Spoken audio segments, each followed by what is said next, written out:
Bueno, buenas noches a todos. Mi nombre es María Antonia Cárdenas, soy residente de oftalmología de primer año de la Pontificia Universidad Javeriana Cali y hoy nos corresponde hablar acerca de la parálisis del cuarto y el sexto par craneal. Entonces, para empezar, la parálisis del cuarto y el sexto par representan formas frecuentes de estrabismo paralítico, el cual se caracteriza por una desalineación ocular secundaria a debilidad o parálisis de los músculos extraoculares. El nervio troclear o cuarto par va a inervar al oblicuo superior, que se encarga de la depresión en aducción e intorsión del globo ocular. Por su parte, el nervio abducens o sexto par inerva al recto lateral, que se encarga de la abducción. Entre las causas más comunes de la parálisis de estos nervios tenemos la etiología congénita, traumática, microvasculares y neurológicas, y la identificación temprana es clave para prevenir secuelas y detectar patología intracraneal potencialmente grave. Entonces vamos a iniciar con la parálisis del cuarto par. Entonces vamos a hablar de la anatomía. El núcleo del nervio troclear se encuentra en el mesencéfalo dorsal justo debajo del colículo inferior. De allí las fibras rodean la sustancia gris central, cruzan la línea media y emergen por la parte posterior del tronco encefálico como podemos ver aquí. Este es el único par craneal que se decusa completamente. En su trayecto subaracnoideo va a rodear el mesencéfalo, pasa junto al borde del tentorio, por encima de la arteria cerebelosa superior y por debajo de la cerebral posterior, y se sitúa lateral al tercer par craneal. Luego atraviesa la dura madre, recorre el seno cavernoso contralateral y ya entra a la órbita a través de la fisura orbitaria superior, donde va a inervar al músculo oblicuo superior. Entonces, para que recordemos, el nervio troclear es el nervio craneal más delgado y posee el trayecto intracraneal más largo. Es además el único nervio craneal que emerge por la superficie dorsal del tronco encefálico y debido a su delgadez y a su trayecto intracraneal prolongado y poco protegido, el sexto par es particularmente susceptible a lesiones por trauma craneoencefálico cerrado, así como a compresión secundaria a hipertensión intracraneana, tumores o edema en cualquier punto de su recorrido. Entonces, el nervio troclear va a ser un nervio puramente motor y su único blanco es el músculo oblicuo superior. Este se va a originar en el apex orbitario por encima del anillo de Zinc, se va a dirigir anteriormente y hacia arriba a lo largo de la pared superomedial de la órbita y va a pasar a través de la tróclea y se inserta en el cuadrante superotemporal por debajo del músculo recto superior. Sus acciones entonces van a ser una primaria que se encarga de la intorsión, una secundaria que es depresora y una terciaria que se encarga de la abducción. Entonces, el músculo se vuelve tendinoso antes de pasar a través de la tróclea. Esta es una estructura cartilaginosa en forma de polea que está fijada al hueso frontal en la porción superonasal de la órbita. La tróclea va a funcionar como una polea y va a redirigir el tendón en dirección inferior, posterior y lateral. Y de esta forma, el tendón va a formar un ángulo de 51 grados con el eje visual en posición primaria. Debido a que su origen funcional está anterior al ecuador y su inserción es posterior al ecuador, la contribución del músculo oblicuo superior al movimiento vertical ocular es la depresión del ojo, al traccionar la parte posterior del globo hacia arriba. Y en los movimientos oculares, el oblicuo superior se va a encargar de la depresión en aducción, es decir, como vemos en la imagen, en la mirada hacia abajo y hacia la izquierda, por lo que va a llevar el ojo derecho, por ejemplo, aquí en esta foto, hacia abajo y hacia la nariz. Entonces vamos a hablar un poquito de la etiología. La parálisis del cuarto par puede ser congénita o adquirida. La congénita es la causa más común, representa hasta el 75% de todas las parálisis y hasta el 50% de los casos en pediatría. Y algo importante es que los pacientes pueden ser asintomáticos hasta la adultez debido a mecanismos de compensación. En la parálisis adquirida, el trauma es la causa más común y representa hasta el 44% de los casos. Y digamos que entre estas causas están las patologías vasculares, la diabetes, los tumores, las causas idiopáticas, la hipertensión endocraneana y las infecciones. Es importante tener en cuenta que a pesar de la evaluación diagnóstica con neuroimagen en una parálisis aislada y no traumática del sexto par, pocas veces se identifica una causa, ya que la mayoría van a ser congénitas, isquémicas o idiopáticas. Entonces vamos a empezar hablando de la parálisis congénita. Esta puede deberse a hipoplasia del núcleo, a trauma al nacimiento, anomalías del tendón o de la tróclea e incluso ausencia del nervio troclear con hipoplasia variable del músculo oblicuo superior. Estos pacientes pueden permanecer asintomáticos hasta la edad adulta gracias a algo que se llama amplitud de fusión vertical, que les permite compensar desviaciones de hasta varias dioptrías prismáticas. Entonces, recordemos que la amplitud de fusión vertical es la capacidad que tiene el sistema visual para compensar y suprimir diferencias de alineación vertical entre los dos ojos, de manera que el paciente mantenga una fusión binocular. Entonces, con el tiempo, el envejecimiento, enfermedades asociadas o con el estrés, se reduce esta capacidad y entonces va a aparecer ya como tal la diplopía. Entonces, la compensación suele lograrse con una inclinación cefálica contralateral crónica que en casos prolongados puede causar asimetría facial. Entonces, en la exploración, la hipertropia en posición primaria suele ser significativa de hasta 10 dioptrías o más, incluso llegando hasta 20 y 30 dioptrías, pero lo interesante es que el paciente puede no presentar diplopia constante gracias a estos mecanismos compensatorios. Por otro lado, la función vertical, que es lo que ya mencionamos, en estos pacientes es anormalmente amplia, alcanzando en algunos casos hasta 6 a 8 dioptrías y manteniéndose alrededor de 3 dioptrías en etapas crónicas, que son valores mayores del esperado en la población general. Entonces, este es un ejemplo clásico de cómo una parálisis congénita del cuarto par puede ser compensada durante años, pero con el tiempo se puede descompensar y va a requerir intervención quirúrgica. Entonces, en la imagen A vemos que en la infancia el paciente presenta una hipertrofia del ojo izquierdo acompañada de una inclinación cefálica compensatoria de la cabeza hacia la derecha. Y esto es para reducir la diplopia. Entonces, después, 4 décadas después, se le toma otra foto. La inclinación cefálica persiste, pero ahora la paciente empezó a referir mayor dificultad para mantener la visión binocular única, la cual refleja la pérdida progresiva de esa amplitud funcional vertical con la edad. Y la imagen C representa ya una imagen que se le toma posterior a la corrección quirúrgica de los músculos extraculares y vemos que se corrige también la inclinación cefálica, lo que demuestra, pues digamos, ya el beneficio del tratamiento quirúrgico en estos casos crónicos. En la parálisis adquirida, entonces, esta puede adquirirse en la infancia o la edad adulta. El nervio troclear que inerva al músculo oblicuo superior puede verse comprometido en cualquier lugar a lo largo de su largo recorrido, desde el mesencéfalo dorsal hasta la órbita, atravesando estructuras intracraneales que incluyen el tentorio del cerebro y el seno cavernoso. Entonces, las personas con parálisis adquirida pueden presentar una posición anómala de la cabeza o diplopía vertical o torsional.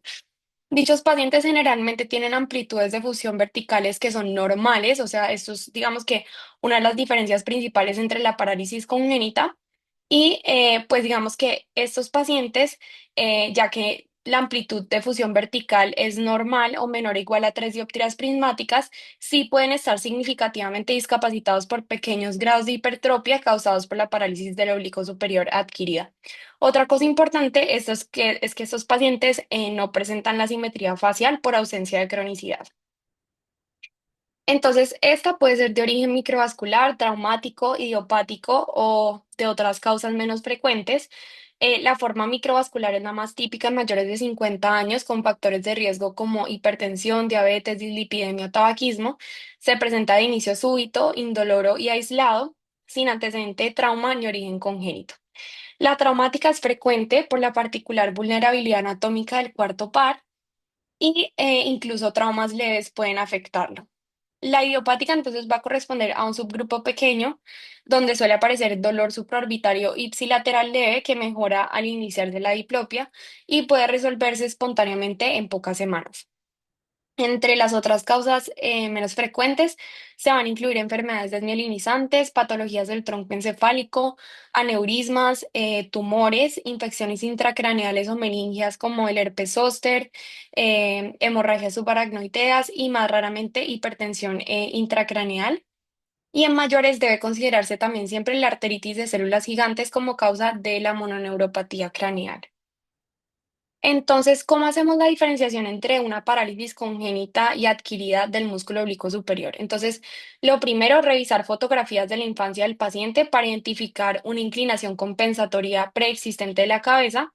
Sin embargo, pues siempre tener en cuenta que las manifestaciones de la parálisis congénita a veces se hacen evidentes solo en la vida adulta.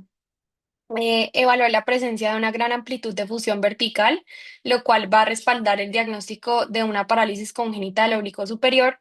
También investigar la existencia de trastornos neurológicos asociados, por ejemplo, trauma craneoencefálico cerrado, lo que sugiere pues una condición adquirida, y observar signos de asimetría facial que resulten de una inclinación cefálica prolongada que nos orienta más hacia la etiología congénita.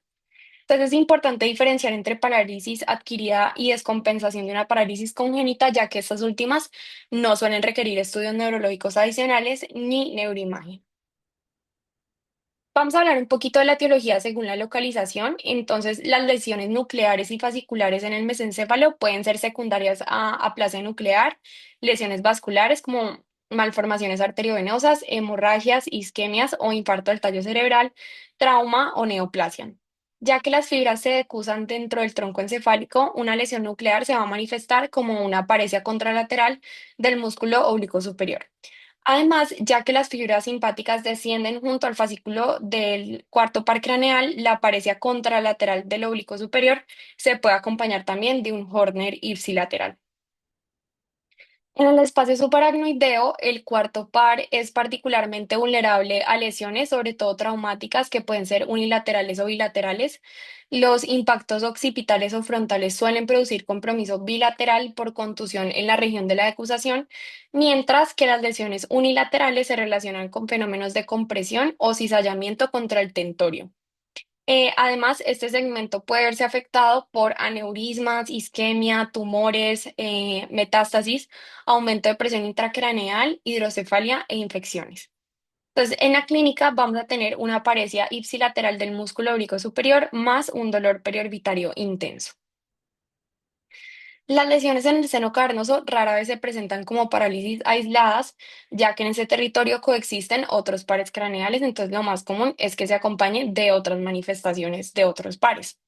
Entre las causas más comunes están las neoplasias, infecciones como sífilis, tuberculosis y virus del herpes zóster, inflamación como en el síndrome de Tolosa-Hunt o enfermedad de Wegener, y causas vasculares como la fístula carótida o cavernosa. Y ya las lesiones orbitarias tampoco se presentan de forma aislada y se asocian a parálisis de otros pares, más signos orbitarios como quemosis, proptosis o hiperemia conjuntival. Entre las causas, entonces, neoplasia, infección como la celulitis orbitaria, infiltración, inflamación y trauma. Entonces, en la clínica, la parálisis del cuarto par puede presentarse a cualquier edad y en ambos sexos, aunque algunas series describen un ligero predominio en hombres, probablemente asociado a mayor exposición a trauma. El síntoma principal es la diplopia binocular vertical y o torsional, que el paciente suele describir como inclinación subjetiva de los objetos. Esta se va a intensificar en la mirada contralateral con la inclinación cefálica ipsilateral y al mirar hacia abajo, como al bajar, por ejemplo, las escaleras. En casos leves, entonces, más que diplopía evidente, puede manifestarse como visión borrosa o confusión de las imágenes, dificultad para enfocar o sensación de mareo. Para compensar, los pacientes adoptan estrategias como la inclinación cefálica contralateral al músculo afectado, que reduce la diplopia, o el cierre inconsciente de un ojo al leer. Entonces, vamos a encontrar, aquí vemos en la imagen una hipertrofia ipsilateral con exciclotorsión del ojo afectado, debido a que el músculo oblicuo superior actúa como intorsor y depresor. La desviación entonces se va a acentuar al exigir la acción del músculo débil, entonces vamos a ver que la hipertrofia aumenta en la mirada hacia abajo y hacia el lado contralateral, que es el campo de acción del músculo oblicuo superior. Asimismo, la hipertrofia se incrementa con la inclinación cefálica ipsilateral, como vemos aquí, y adicionalmente las flechas rojas señalan la hiperactividad del músculo oblicuo inferior derecho como respuesta compensatoria, ya que digamos, pues no hay una oposición a este. Entonces ahí la vemos. Entonces vemos aquí nuevamente una hipertrofia derecha en posición primaria. Entonces el ojo derecho se va a encontrar más alto que el izquierdo cuando el paciente mira hacia el frente. La desviación se va a intensificar en aducción, o sea, en la mirada contralateral, ya que en esa posición debería actuar el oblicuo superior derecho para deprimir el ojo. Y al estar debilitado, el ojo no desciende adecuadamente y la hipertrofia se hace más notoria. Se observa hipoacción del oblicuo superior derecho con limitación para la depresión en aducción e hiperacción del oblicuo inferior derecho, su antagonista, lo que constituye, digamos que, un hallazgo característico de esta parálisis. Entonces, como mecanismo de compensación, vemos que el paciente inclina la cabeza hacia la izquierda, contralateral a la parálisis, para reducir tanto la diplopia vertical como la torsional. Entonces, en resumen, vamos a tener una hipoacción del oblicuo superior afectado con una hiperacción del oblicuo inferior, que es el antagonista, y en algunos casos la función del oblicuo superior puede ser poco evidente y predomina la hiperacción del oblicuo inferior, por lo que hay que estar muy pendiente a este hallazgo. Entonces, en cuanto a la posición de la cabeza, el paciente puede adoptar una inclinación cefálica consciente o inconsciente, ya que la diplopia vertical y torsional mejora al inclinar la cabeza hacia el lado opuesto al músculo paralizado. Entonces, por ejemplo, la diplopia vertical y torsional en un paciente con parálisis izquierda del cuarto par va a mejorar con la inclinación cefálica hacia la derecha. En fotografías antiguas pueden observarse estas inclinaciones compensatorias de larga data en casos congénitos o muy crónicos, y en la imagen podemos ver una posición típica anómala de la cabeza. La cabeza va a estar inclinada hacia la derecha, lejos del lado del músculo paralizado, que en este caso sería el músculo oblicuo superior izquierdo, y el mentón va a estar ligeramente inclinado hacia abajo. Y en esta postura cefálica, el niño entonces logra fusionar y evita la diplopia.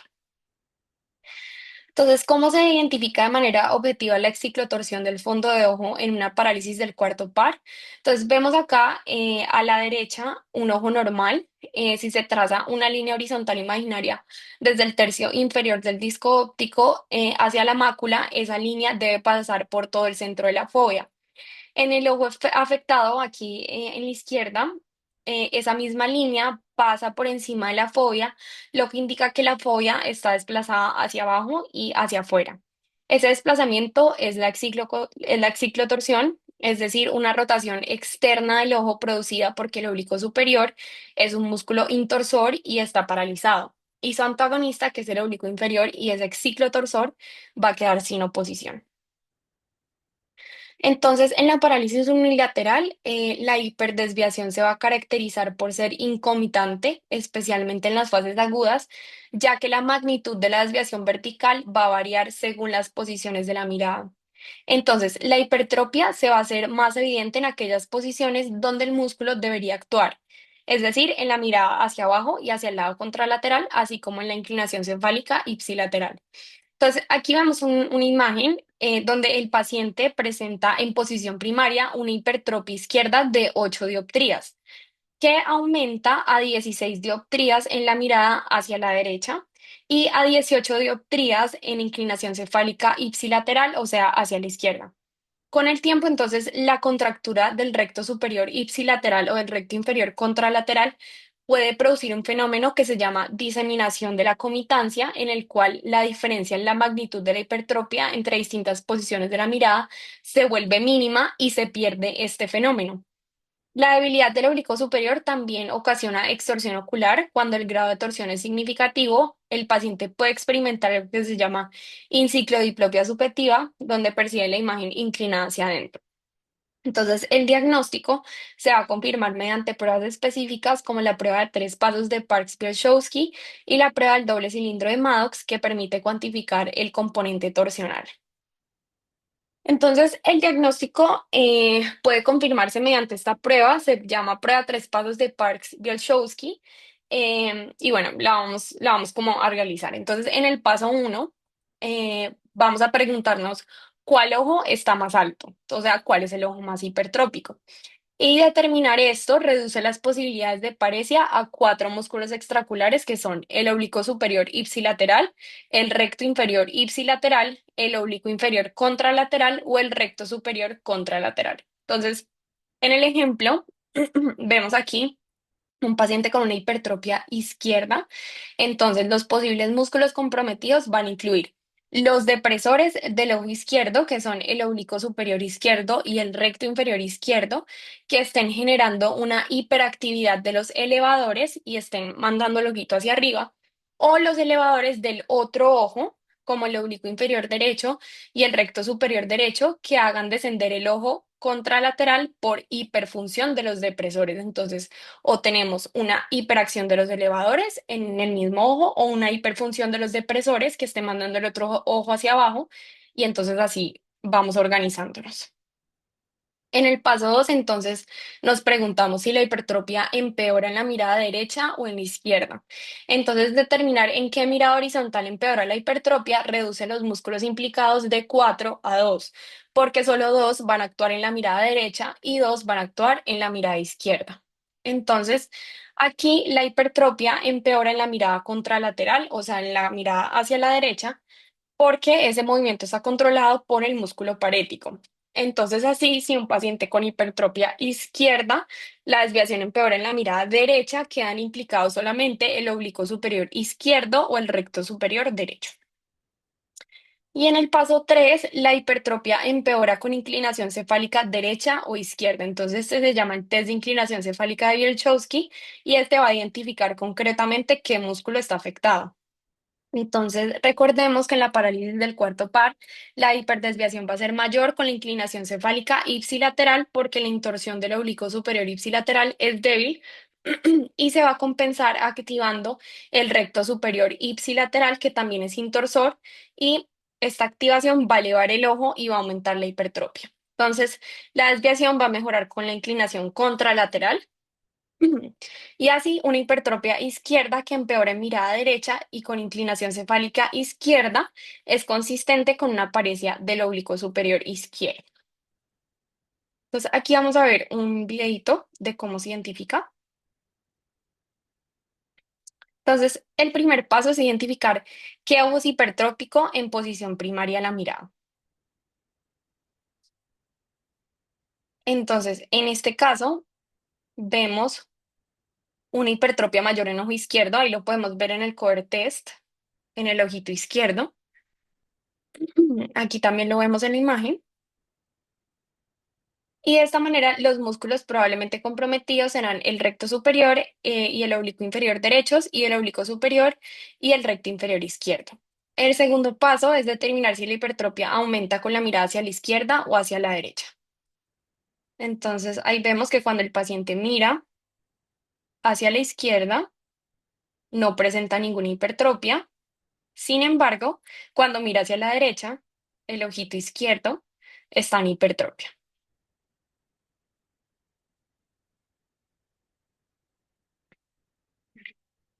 Entonces, en este caso, aquí podemos ver cómo se eleva el ojito en la mirada contralateral, por lo que los músculos comprometidos solo podrán ser el recto superior derecho y el oblicuo inferior, perdón, el recto superior derecho y el oblicuo superior izquierdo.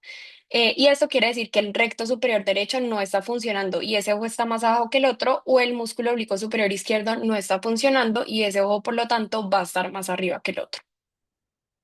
Y vamos a ver el tercer paso, que es determinar si la hipertrofia aumenta con la inclinación cefálica hacia la derecha o la izquierda. Entonces, vamos a ver que ahí está haciendo una inclinación cefálica hacia la derecha, no vemos ninguna hipertrofia. Sin embargo, cuando el paciente se inclina hacia la izquierda, ahí podemos ver la hipertrofia del ojito izquierdo manifiesta.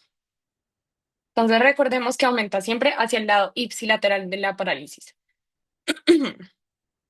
Entonces, ahí vemos la postura compensatoria de la cabeza, donde inclina la cabeza hacia el lado contralateral y de esta manera concluimos que es una parálisis del oblicuo superior izquierdo.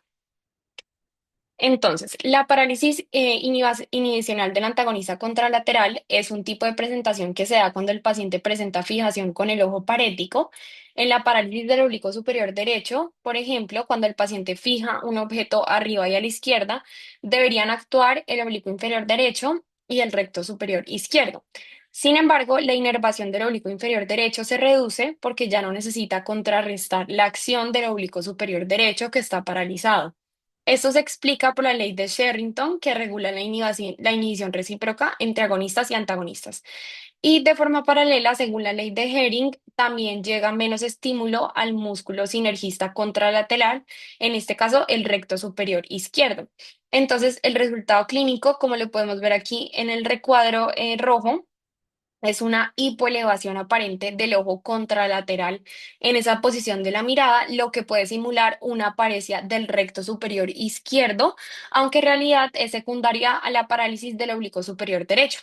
Esto es lo que llamamos parálisis inhibicional del antagonista contralateral y es un fenómeno que puede confundir el diagnóstico si no se interpreta correctamente. También hay casos de parálisis bilateral, entonces va a involucrar ambos ojos, como su nombre lo dice, y ocurre con frecuencia después de un traumatismo craneoencefálico, aunque en algunos casos puede ser congénita. Entre los hallazgos característicos, entonces, hipertrofia alternante en la mirada horizontal o con la inclinación cefálica, por ejemplo, hipertrofia derecha en mirada izquierda e hipertrofia izquierda en mirada derecha. También exciclotorsión mayor o igual a 10 grados en la prueba de Maddox, exotropia en B con diferencia de más de 15 dioptrías entre mirada arriba y abajo, test de inclinación cefálica positivo en ambos ojos, en ambos hombros, perdón, o sea, doble Bielszowski. La postura habitual va a ser mentón hacia abajo. Vamos a tener también una hipoacción de ambos oblicuos superiores y o hiperacción de ambos oblicuos inferiores. Y también vemos que hay una hipertrofia en posición primaria relativamente pequeña, ya que las desviaciones verticales de ambos ojos tienden a cancelarse. Entonces, aquí vamos a ver un ejemplo de un paciente con parálisis bilateral que muestra una hipertrofia invertida. Entonces, vemos que hay una hipertrofia izquierda en la mirada hacia la derecha y una hipertrofia derecha en la mirada hacia la izquierda. La desviación en posición primaria no es evidente debido a la parálisis bilateral. Hay hipoacción de ambos músculos oblicuos superiores, o sea, no presenta un buen descenso del ojito. Y también hay una hiperacción bilateral de los músculos oblicuos inferiores, característica, pues digamos aquí, de esta sobreelevación del ojo en aducción. Entonces, la comparación entre la parálisis unilateral y bilateral del oblicuo superior muestra diferencias clínicas importantes. En la unilateral, el patrón en B suele ser mínimo o ausente, mientras que en la bilateral es característico por la hiperacción de los oblicuos inferiores. La ciclotorsión en mirada inferior es menor a 10 grados en la unilateral y alcanza 10 grados o más en la bilateral, lo cual constituye un dato clave para sospecharla. En la prueba de inclinación cefálica de Bielchowski, entonces la unilateral es positiva solo hacia el lado afectado, mientras que en la bilateral lo es hacia ambos lados. La postura anómala de la cabeza también va a diferir. En la unilateral hay inclinación contralateral al ojo afectado y en tanto que en la bilateral el paciente adopta una postura compensatoria del mentón hacia abajo. En cuanto a la disfunción muscular, en la unilateral está limitada al lado afectado, mientras que en la bilateral compromete a ambos oblicuos superiores. La hipertrofia en posición primaria puede ser evidente o mínima en la unilateral, pero en la bilateral suele ser pequeña o incluso ausente si las paredes son simétricas. Y finalmente, la enciclodiplopia subjetiva es poco común en la unilateral, mientras que en la bilateral es frecuente, sobre todo en los casos adquiridos. Entonces, vamos a hablar de cómo se mide la torsión. Esto se hace por medio de la prueba de doble varilla de Maddox y esta prueba se utiliza para determinar la presencia de una ciclodesviación. Entonces se van a orientar dos varillas de Maddox, una blanca y una roja a 90 grados, de manera que las estrías queden verticales en un armazón de prueba, como lo podemos ver aquí en la primera imagen. Y cuando el paciente observa una luz puntual a un tercio de metro, debe percibir una línea roja y una línea blanca, que deben ser horizontales. Entonces se le va a indicar al paciente, si no las ve horizontales, que gire las perillas para rotar los lentes hasta que ambas líneas queden horizontales, como lo hizo aquí en este caso. Entonces, si las líneas son horizontales con las varillas, hay 0 grados de torsión, como podemos ver acá. Sin embargo, si las líneas no son paralelas, existe algún grado de torsión. Entonces, el paciente lo que hace es que debe girar la perilla hasta que la línea aparezca completamente paralela con la otra. Entonces, si la varilla debe rotarse hacia adentro, el paciente tiene inciclotorsión y si la varilla debe rotarse hacia afuera, el paciente tiene una exciclotorsión. Un paciente con exciclotorsión del globo ocular percibe inciclodiplopia de las líneas horizontales. Entonces, en otras palabras, como lo podemos ver aquí en la imagen C y D, el lado nasal de las líneas horizontales se desvía hacia abajo en dirección a la nariz. Y de forma inversa, la enciclodorsión del globo va a causar exciclodiplopia y como vemos aquí en la imagen A y B, el lado nasal de la línea horizontal se percibe desviado hacia arriba. Entonces, acá en una parálisis del cuarto, lo que vamos a ver es que la línea horizontal percibida a través de una varilla de Maddox no va a quedar paralela a la del otro ojo debido a la ciclotorsión del ojo afectado. Entonces, en la imagen podemos ver un caso de una parálisis del cuarto en que la imagen roja aparece intorsionada, ya que el ojo derecho tiene una exciclotropia. Entonces, posteriormente, el paciente lo que hace es que rota el cilindro hacia afuera hasta que las imágenes sean completamente paralelas y este va a ser el grado de desviación. Es importante cuantificar el grado de torsión porque torsiones mayores de 5 a 8 grados pueden requerir cirugía torsional y porque la torsión significativa puede limitar la fusión aunque se corrijan las desviaciones horizontales y verticales. Entonces, en todas las parálisis del cuarto par o cuando no existe un antecedente traumático claro, es fundamental solicitar neuroimagen. La resonancia magnética es preferible a la tomografía porque permite una mejor valoración de lesiones en fosa posterior, mesencéfalo, seno cavernoso y órbita. El TAC se va a reservar para el estudio de hueso, sangrado agudo en los casos en que la resonancia esté contraindicada. En cambio, no se recomienda neuroimagen en parálisis aisladas claramente congénitas, traumáticas o microvasculares. Además, deben solicitarse estudios de laboratorio dirigidos según la sospecha clínica, entonces control de factores vasculares como hipertensión, diabetes o dislipidemia, también anticuerpos contra el receptor de acetilcolina si se sospecha miastenia gravis y otros exámenes como la enzima convertidora de angiotensina, lisosimas, ANAS, pruebas serológicas para sífilis y perfil tiroideo. Como evaluación adicional, entonces, en los pacientes con sospecha de meningitis y una resonancia normal puede estar indicada la punción lumbar. Entonces, cuando pensamos en el diagnóstico diferencial de la parálisis del cuarto, es importante recordar que no todas las desviaciones verticales van a corresponder a una paresia del oblicuo superior. Entonces, en primer lugar, el estrabismo vertical restrictivo, por ejemplo, por fractura de piso orbitario, tumores, pseudotumores u orbitopatía de Graves, se van a reconocer por proptosis, quemosis e inyección conjuntival. Y las succiones forzadas suelen ser positivas, lo que confirma restricción mecánica y no neurológica. La parálisis parcial del tercero también puede simular un cuarto par, pero se diferencia porque afecta a múltiples músculos. Hay una limitación de aducción, elevación o depresión, además de una tosis. La miastenia gravis puede dar diplopía variable y tosis fluctuante. Su prueba diagnóstica clave es el test del hielo o la detección, pues, de anticuerpos específicos. En casos de desviación vertical no paralítica, se va a observar una combinación de hipertropia, torsión e inclinación cefálica que cambia con la posición del paciente. Se diferencia porque la intorsión en el ojo hipertropizado disminuye en decúbito supino y suele asociarse a otros signos de tronco o fosa posterior. La oftalmopatía tiroidea también genera retracción palpebral, proptosis y restricción mecánica evidente, lo que la diferencia de una verdadera paresia neurológica. Por otro lado, el síndrome inflamatorio orbitario idiopático cursa con dolor orbitario, restricción y proptosis de origen inflamatorio. También está el contexto de una fractura orbitaria, que siempre debe sospecharse con restricción mecánica de la motilidad, sobre todo la elevación, con antecedente traumático claro.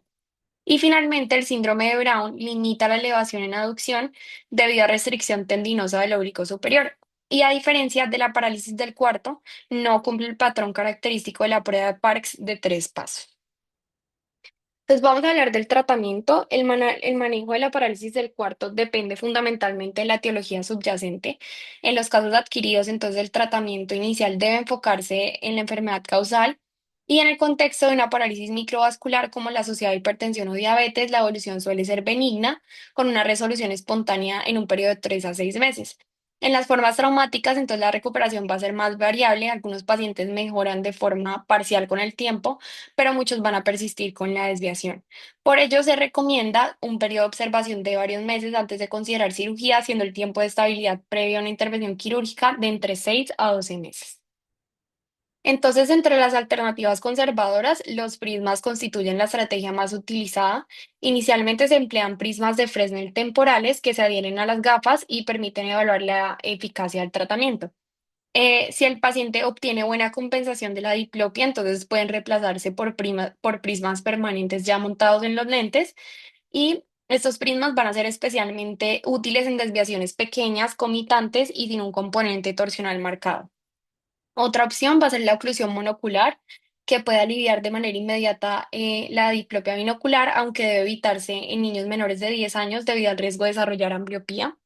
Y en los casos de parálisis traumática se ha utilizado también la inyección de toxina botulínica en el músculo oblicuo inferior con el objetivo de reducir la hiperacción del antagonista durante la fase de recuperación y mejorar la alineación transitoria. Entonces, en este estudio se evaluó la eficacia de los prismas en el manejo de de la diplopía asociada a la parálisis del cuarto par. Se trató de un estudio retrospectivo con 83 pacientes, de los cuales 69 tenían parálisis congénita y 14 adquirida. Los resultados entonces mostraron una satisfacción global del 91.5%, con cifras de 92.8% de los casos congénitos y 86% de los casos adquiridos. La mayoría de los pacientes, o sea, el 85.5%, continuó utilizando prismas durante el seguimiento, mientras que el 14.5% optó por cirugía. Y entonces la conclusión fue que los prismas representan una opción altamente efectiva para el control de la diplopia tanto en parálisis congénitas como adquiridas del cuarto par y deben considerarse como primera línea terapéutica, incluso en desviaciones verticales importantes, dado que la mayoría de los pacientes logran un control estable y satisfactorio a largo plazo, reduciendo así la necesidad de cirugía. Recordemos también este estudio acerca de la eficacia de la toxina botulínica, que fue un metaanálisis, y en cuanto a los resultados globales, la tasa de éxito fue de 79% en parálisis agudas, mientras que en las crónicas apenas alcanzó un 33%. Y cuando se comparó el manejo expectante, en las parálisis agudas la toxina fue claramente superior con un OR de 2.67. En cambio, en las parálisis crónicas el beneficio fue más limitado, con un OR cercano a 1, es decir, sin diferencia respecto a la observación. Entonces, la conclusión fue que la toxina botulínica es eficaz y segura en las parálisis agudas de los pares oculomotores, con tasas de éxito cercanas al 80%, sobre todo en pacientes con tropias severas, y que en las parálisis crónicas su utilidad es más reducida y comparable al manejo conservador. Entonces, en cuanto al manejo quirúrgico, la cirugía está indicada en pacientes que presentan una hipertrofia significativa en posición primaria, diplopia persistente y no compensable con prismas, una postura anómala de la cabeza para alinear la visión o síntomas de astenopia. Entonces, los objetivos principales del tratamiento quirúrgico son corregir la hipertrofia en posición primaria, reducir la torsión sintomática y restaurar la alineación ocular, evitando así posturas compensatorias crónicas y mejorando la calidad visual y funcional del paciente. Entonces, según la clínica de la parálisis del cuarto, ¿cómo debemos enfocar el manejo quirúrgico? Primero, recordemos que tenemos un oblicuo inferior ipsilateral que está hiperactivo, ya que no tiene una acción opositoria del músculo oblicuo superior, por lo que una opción quirúrgica será realizar el debilitamiento del músculo oblicuo inferior. Podemos también tener un oblicuo superior ipsilateral hipoactivo, que es el que está paralizado, por lo que sería ideal realizar un reforzamiento del músculo oblicuo superior. También podemos realizar una cirugía de debilitamiento del recto inferior contralateral, buscando que el otro ojo suba y queden ambos ojos alineados. Y si hay una contractura del recto superior ipsilateral, podemos optar por una cirugía de debilitamiento del recto superior, buscando que el ojo baje un poquito. Entonces, en cuanto al debilitamiento, la anteriorización es un procedimiento de debilitamiento del músculo oblicuo inferior que se realiza con frecuencia. Este procedimiento puede transformar al oblicuo inferior de un elevador a un depresor y se utiliza para tratar tanto la hiperfunción primaria como secundaria del oblicuo inferior, así como para corregir patrones en B. Entonces, la técnica puede graduarse colocando el tendón del oblicuo inferior justo lateral a la inserción del recto inferior o más posteriormente para un efecto de debilitamiento menor o más anteriormente para lograr un efecto mayor. Generalmente se realiza de manera bilateral y es especialmente útil en casos de hiperacción del oblicuo inferior asociada a desviación vertical disociada. Entonces, como podemos ver aquí en la imagen, eh, el tendón del oblicuo inferior se inserta aquí justo lateral a la inserción del recto inferior y de esta manera se debilita. También se puede hacer retroinserción del músculo oblicuo inferior. Este es otro procedimiento de debilitamiento que se realiza con frecuencia y usualmente se practica también de manera bilateral para tratar la hiperfunción primaria del oblicuo inferior y corregir el estrabismo en patrón en B. Entonces, el debilitamiento de los músculos oblicuos inferiores puede corregir hasta 15 a 20 dioptrías prismáticas de patrón en B, ya que estos músculos ejercen un efecto abductor más significativo en la supraversión. Entonces, la recesión puede grabarse según la severidad de la hiperacción. Entonces, en 10 milímetros está indicada en hiperacción moderada y ya 14 milímetros está indicada en hiperacción marcada, proporcionando un mayor debilitamiento. Entonces, la técnica va a consistir en resecar el músculo de su sitio de inserción, posteriormente suturarlo 2 milímetros temporal y 3 milímetros posterior al borde lateral del recto inferior.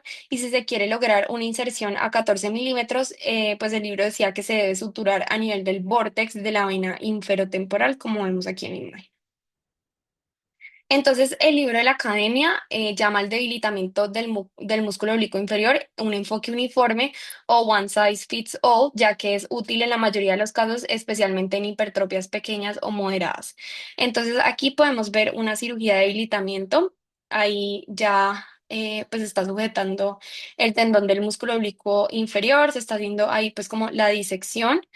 em, y lo que se va a hacer aquí adelantemos un poquito. Es que se va a desinsertar de la esclera, ahí ya lo desinsertó, em, y posteriormente el oblicuo inferior se va a colocar 1 milímetro posterior al borde temporal del recto inferior. Ahí ya lo está suturando. Entonces, de esta manera se hace, pues digamos que todo el debilitamiento. En cuanto al reforzamiento del músculo oblicuo superior, entonces la aplicatura o TOC del tendón del oblicuo superior se realiza comúnmente para corregir la extorsión, la hiperdesviación y la convergencia en infraversión que resultan de la parálisis o paresia del músculo oblicuo superior. Entonces, en este caso, lo que vamos a hacer es identificar y enganchar el tendón del oblicuo superior con un gancho, identificar la inserción del tendón del oblicuo superior y después con este instrumento que se llama Toker, se pone sobre el tendón del oblicuo superior, se pasa una sutura a través de ambos lados del tendón, como lo está haciendo ahí, y posteriormente se anuda por debajo del Toker. Ahí lo está anudando abajito. Y lo que se usa aquí es que el tendón quede como doblado sobre sí mismo, para así como acortarlo y pues hacer un reforzamiento del músculo oblicuo superior. Y entonces después lo que se hace es que se fija el tendón plegado a nivel de la inserción original del oblicuo superior, pero el tendón ya está más chiquito, entonces va a hacer un reforzamiento. Entonces lo que propone, aquí podemos ver otro videíto. Entonces ahí está haciendo, digamos, la primera sutura y después lo que va a hacer es que aquí, más cerca a la esclera, pone otra sutura donde quiere que el músculo se pliegue. Ahí está, ahí lo que va a hacer es que va a apretar la sutura y como vamos a ver acá, el músculo queda aquí, el músculo queda más chiquito. Entonces, el manejo quirúrgico se realiza por medio de la clasificación de NAP. En 1974, Peter Knapp publicó su trabajo Classification and Treatment of Superior Oblique Palsy en el American Journal of Ophthalmology, donde presentó por primera vez la clasificación de NAP. Entonces, este va a ser un esquema de clasificación y tratamiento para la parálisis del músculo oblicuo superior, en el que se propuso que la magnitud de la desviación determinará el número de músculos a operar, mientras que el patrón de incomitancia orientará la elección de los músculos específicos. Entonces, la idea central era intervenir sobre aquellos músculos que ejercieran el mayor efecto en el campo de mirada, con mayor desineación vertical y al mismo tiempo corregir cualquier anomalía torsional asociada.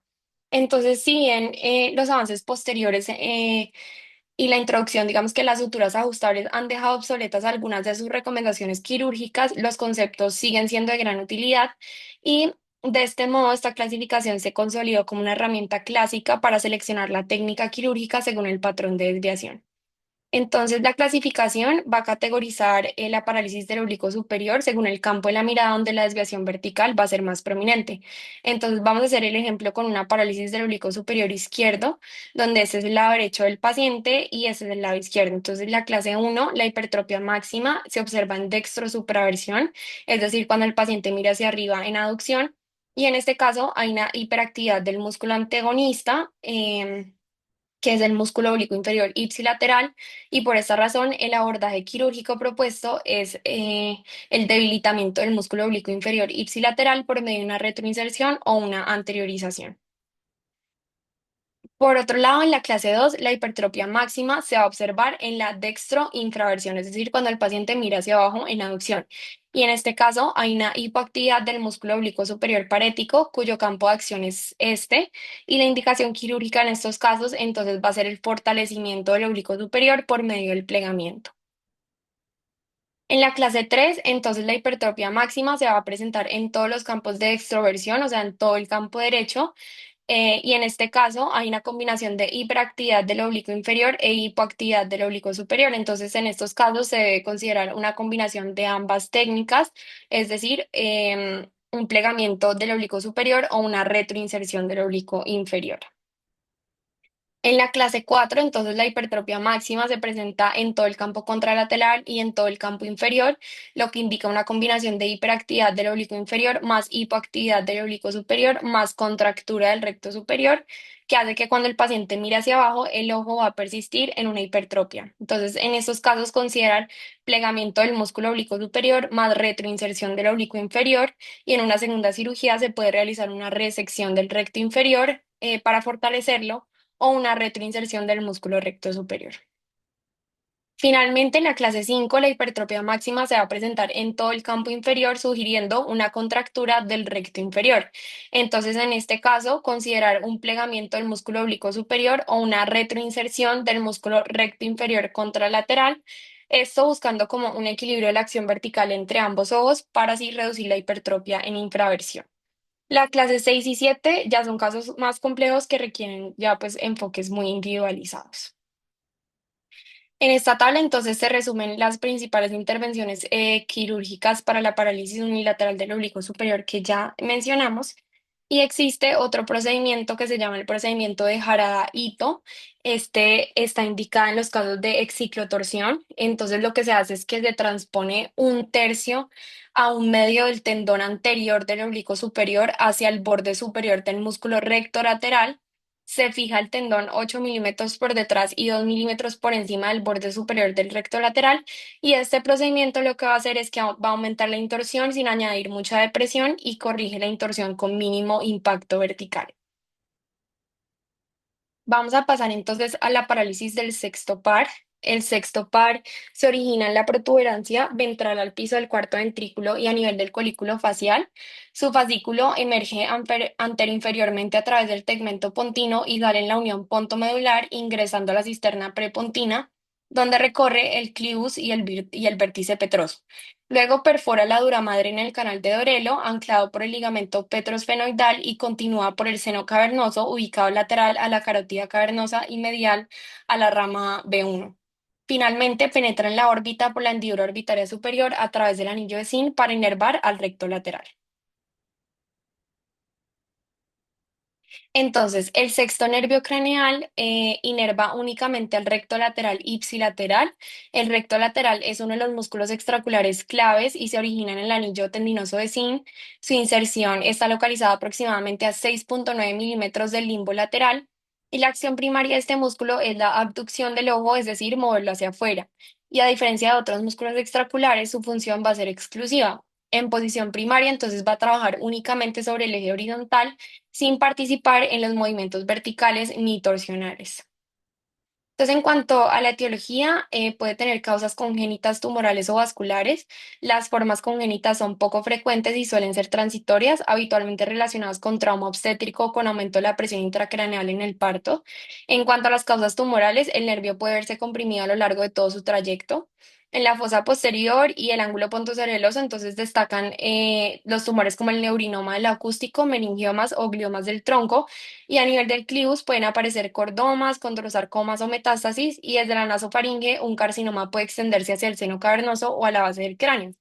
También hay casos de orbitarias como linfomas, pseudotumores orbitarios o tumores tiroideos, e incluso la invasión perineural de carcinomas escamosos o adenoides de cabeza y cuello. Finalmente, dentro de las causas vasculares, la más común en adultos mayores es la microangiopatía isquémica asociada a hipertensión, diabetes o aterosclerosis, y también pueden producirse por accidentes cerebrovasculares isquémicos o hemorrágicos a nivel del puente, y menos frecuentemente por arteritis de células gigantes o pues otras vasculitis como la granulomatosis con polyangiitis. También están las causas inflamatorias infecciosas como la meningitis, sarcoidosis, lupus, sífilis, enfermedad de Lyme, tuberculosis y criptococosis. También puede verse en el síndrome de Tolosa-Hunt y existen reportes también de posinfecciones o posvirales, incluso tras posvacunación. La hipertensión intracraneal es otro mecanismo como ocurre en los casos de pseudotumor cerebri, hidrocefalia, hemorragia subaracnoidea o en presencia de masas expansivas intracraneales. Dentro de las causas traumáticas, entonces destacan las fracturas de base de cráneo o lesiones por fuerza y cizallamiento, además de las parálisis postquirúrgicas. Y en cuanto a las desmielinizantes, la esclerosis múltiple es un ejemplo clásico, pero también se han descrito la neuropatía oftalmopléjica dolorosa recurrente y el síndrome de Guillain-Barré. Finalmente, también existen formas idiopáticas más frecuentes en población pediátrica que suelen ser autolimitadas y en ocasiones corresponden a cuadros posinfecciosos benignos. Entonces, en este estudio retrospectivo, en el Children's Hospital of Philadelphia entre 1993 y 1997, los resultados mostraron que la causa más frecuente fueron las neoplasias, con 34 casos, es decir, el 45% del total. Los tumores más comunes en estos casos fueron el medulloblastoma de fosa posterior y el glioma del tronco. La hipertensión intracraneal no tumoral representó el 15%, el trauma un 12%, la forma congénita un 11% y las causas inflamatorias un 7%. El hallazgo central es que en la población pediátrica la etiología tumoral es la más frecuente, eso es súper importante tenerlo en cuenta, porque a diferencia de los adultos, en ellos van a predominar las causas microvasculares. Entonces, por esta razón, el estudio concluye que debe realizarse una neuroimagen temprana en todos los niños con parálisis del sexo, incluso cuando la presentación sea aislada. Entonces, en este estudio se vio exactamente lo mismo. Aquí también se describieron las causas de la parálisis del sexto par y se incluyeron 15 pacientes y la neoplasia también fue la más frecuente. Entonces, para recordar, las neoplasias son las causas más frecuentes en los niños. También algunas causas frecuentes son el trauma, el aumento de presión intracraneal y las causas congénitas. Y el origen viral va a ser la causa más frecuente de parálisis aislada y transitoria. Entonces, en cuanto a la clínica, las manifestaciones principales van a ser una diplopia horizontal binocular que va a empeorar en la mirada hacia el recto lateral afectado. Vamos a tener una endotropia que aumenta en la mirada al recto lateral paralizado. Vamos a tener una limitación o ausencia de abducción del ojo afectado. Vamos a tener también una velocidad sacádica disminuida y debilidad demostrada en pruebas de fuerza activa. Y los pacientes suelen girar la cabeza hacia el lado paralizado para reducir la diplopia y otros lo que hacen es que ocluyen el ojo. Entonces acá vamos a ver un video. Este paciente tiene una parálisis del sexto par craneal derecho y como vemos pues ahí en el video en posición primaria el ojo izquierdo tiene una endodesviación y cuando el paciente intenta mirar hacia la derecha hay una limitación para la abducción marcada. Sin embargo, cuando el paciente mira hacia la izquierda no hay ningún compromiso de la movilidad, pues porque no hay ningún compromiso del recto medial. Entonces, inicialmente la desviación puede estar presente solo en la mirada lateral, con el tiempo aparece endotropia en posición primaria. Y entre los síntomas acompañantes, entonces podemos tener un dolor ocular, que es frecuente en las neuropatías microvasculares. También pueden acompañarse de cefalea, náuseas, vómitos o papilema en hipertensión intracraneal. En casos de compromiso de apex petroso, entonces hipoacusia, neuralgia trigeminal o parálisis facial, especialmente en niños con otitis media recurrentes. Y también cuando hay compromiso orbitario, entonces proptosis, quemosis, neuropatía óptica. Entonces, en la evaluación, siempre la historia clínica completa, pues los antecedentes, si tienen enfermedades sistémicas, si tienen infecciones previas, si han presentado algún trauma, pues antecedentes de hidrocefalia, antecedentes oncológicos o pues algún, digamos, intervención quirúrgica. En niños descartar siempre tumores de fosa posterior, gliomas del tronco encefálico y leucemia. Y pues al examen físico siempre ver si la parálisis es aislada o hay déficit neurológico asociado, si hay signos de hipertensión intracraneal con cefalea, vómito y papiledema.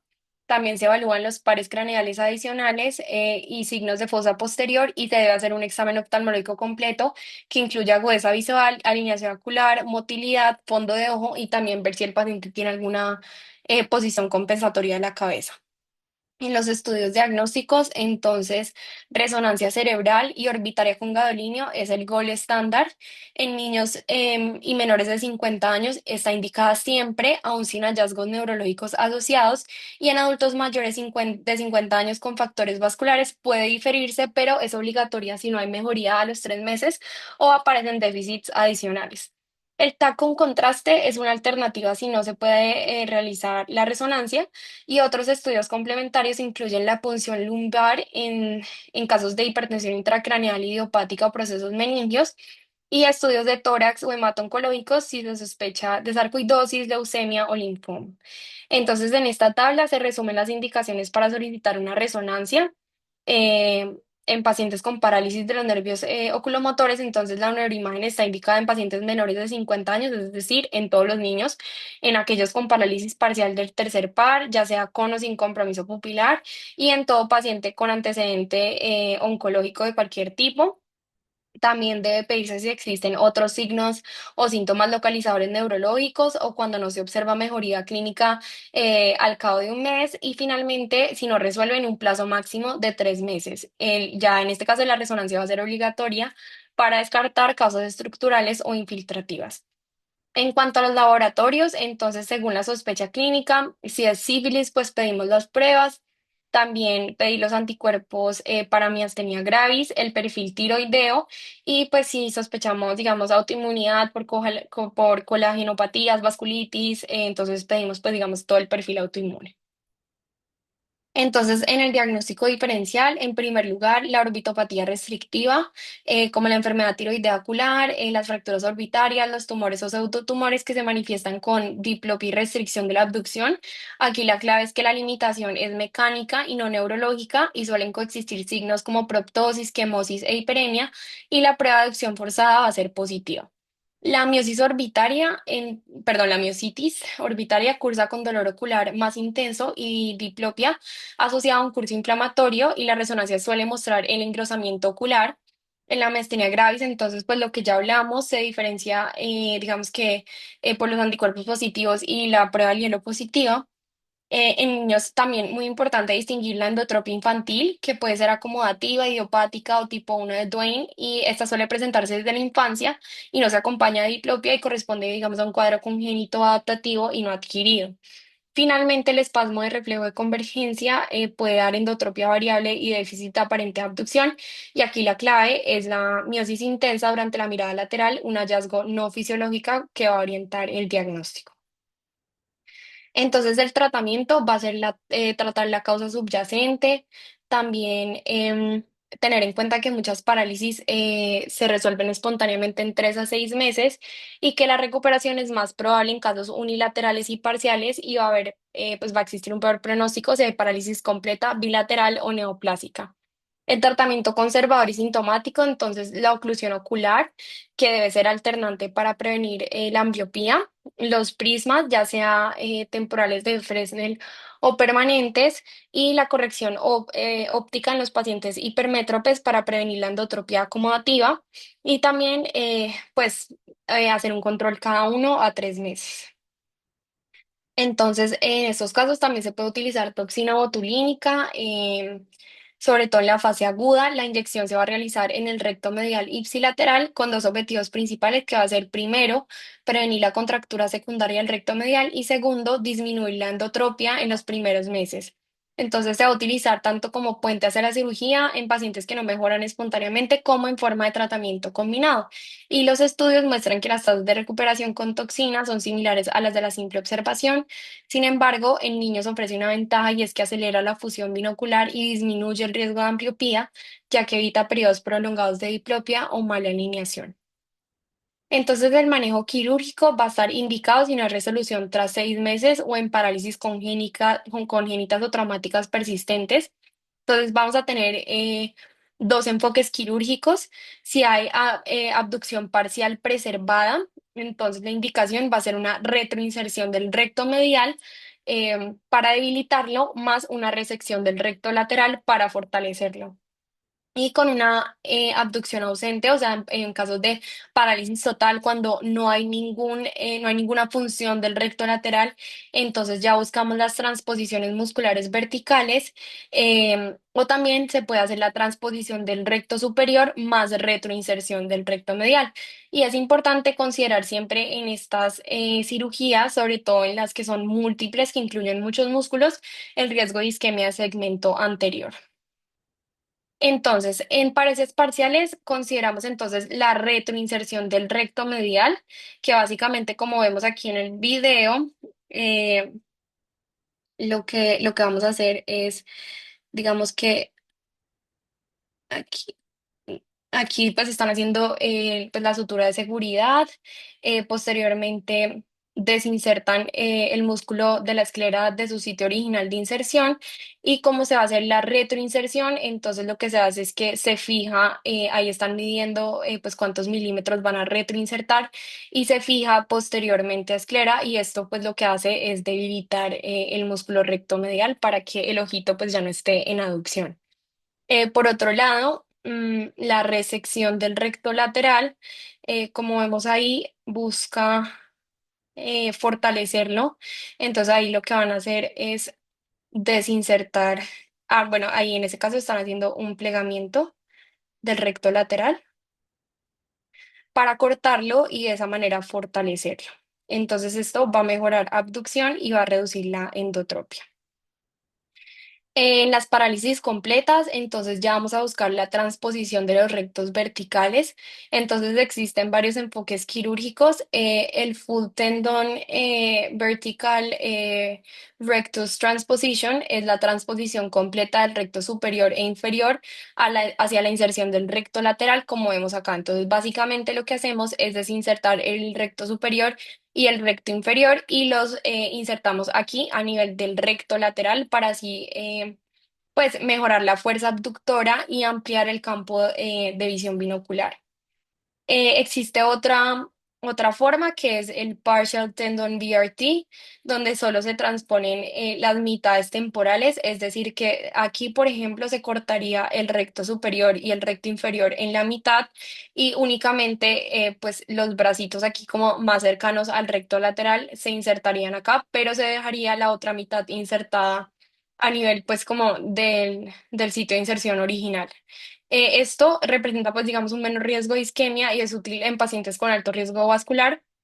Y existe otra técnica que es el Superior Rectus Transposition, que básicamente es la transposición del recto superior únicamente hacia la inserción del recto lateral. Esto se puede hacer en desviaciones moderadas y puede también asociarse a retroinserción del recto medial. eh, pero sí existe un riesgo de diplopia torsional o vertical, aunque usualmente es bien tolerado. Entonces, el pronóstico depende en gran medida de la etiología. En los casos microvasculares, entonces, esto va a ser típico de pacientes mayores de 50 años. La mayoría se va a resolver espontáneamente en un plazo de 3 a 6 meses, con un pronóstico excelente y rara vez requiriendo cirugía. Y en contraste, las parálisis postraumáticas tienen una recuperación más variable, siendo peor cuando son bilaterales o completas, y en lesiones graves la tasa de necesidad quirúrgica es alta. Las de origen inflamatorio o infeccioso suelen mejorar con tratamiento dirigido, mientras que las idiopáticas o posvirales, eh, que son más comunes en niños y adultos jóvenes, son generalmente benignas y son autolimitadas, aunque sí pueden recurrir.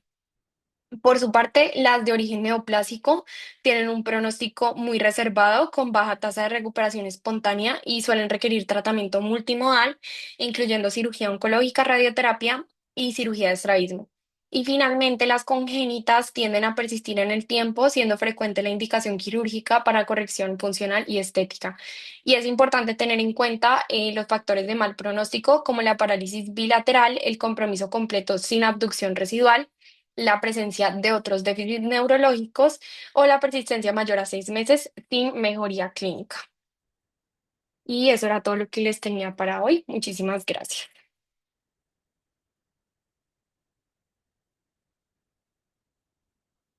María, Muy muchísimas interesante. gracias. Que es muy difícil, si no lo han visto o no han tratado, entender un poquito cómo, o sea, me imagino que se te dificultó un poco Sobre o se te todo el enredó más bien un cuarto. poco cuando uno empieza a leer y interpretar lo que hace cada músculo. Estos oblicuos Sí, son bien enredados, ¿no te sí, parece? sí. Sí, es súper difícil entenderlo. Sí, para Sobre haber todo el sido cuarto es muy un tema duro. tan complejo, ajá, explicaste muy bien. Por ejemplo, lo de parts y todo lo explicaste súper, súper bien.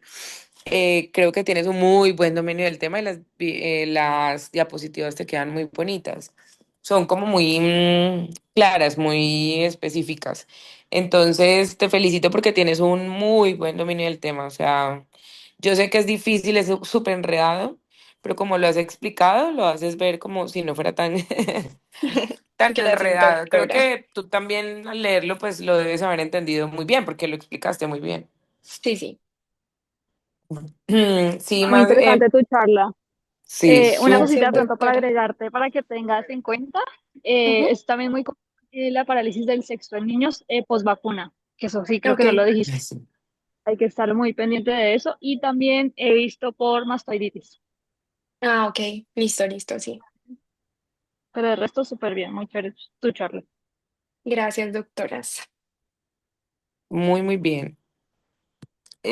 Hay diferentes técnicas en cuanto al debilitamiento del oblicuo inferior, que son las midectomías o las tenectomías, las que más van a ver con la doctora. Por ejemplo, ya es con lo que ustedes elijan, o bueno, en lo que el doctor elija hacer, perdón. Entonces, por ejemplo, la doctora Pilar tiende a hacer la anteroinserción, lo que tú estabas mostrando en la Ujú. primera. Ajá. Nosotras, no sé, Mary, tendemos a hacer más midectomías y tenectomías. No sé tú si las sigas haciendo o Sí. tú haces antero. No, yo sigo siendo también mi ectomías. No, las anteriorizaciones casi no me gustan. Pues igual es la escuela que uno se forma, de cómo uno se Ajá, forma, ¿no? sí, exacto. Pero, Entonces ahí y depende. uno ve los resultados y es mejor. Pues no sé, también más fácil la cirugía. Es mucho más rápida. Claro, es mucho más fácil que reparar el músculo y irlo a poner al lado del recto inferior, ¿cierto? Pero por ejemplo, la doctora Pilar solo maneja esa técnica. Entonces Ujú. ya van Sí, a ir viendo, pues y dependiendo del tamaño de la hipertrofia, los músculos que se van decidiendo tocar. Entonces me listo, parece que doctora. lo hiciste muy, muy, muy bien. Te Bueno, felicito. doctora, muchísimas gracias. ¿Alguno tiene alguna pregunta? No, todo súper claro, súper chévere. Muchísimas gracias. Bueno, que estén muy bien. Que Buenas pases noches a buena noche, que todos. pasen buena noche. Hasta luego. Buenas noches Hasta a todos, luego. chao.